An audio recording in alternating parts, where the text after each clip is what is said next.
Hi guys, welcome back again to my channel. For today's video, ito na yung pangalawang update ko about dun sa bonus na 20k dito sa Shopee YouTube Shopping Affiliate Program. So ayun na nga, after kong mag-reply doon sa una nilang message or una nilang in-email, so ayun nga, meron akong missing tagging. Ayan.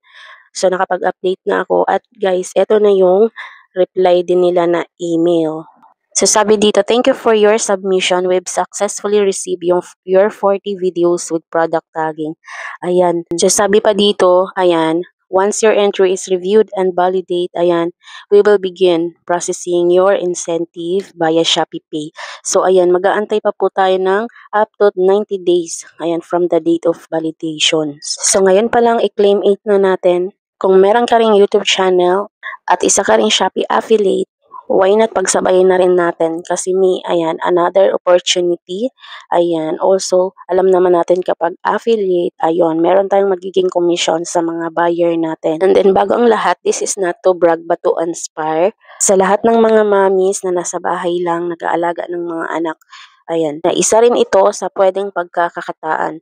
So, ayun lang. Thank you for watching. Sana nakatulong itong video na to. Ayan, thank you for watching. Please like and share. See you in my next one. Bye!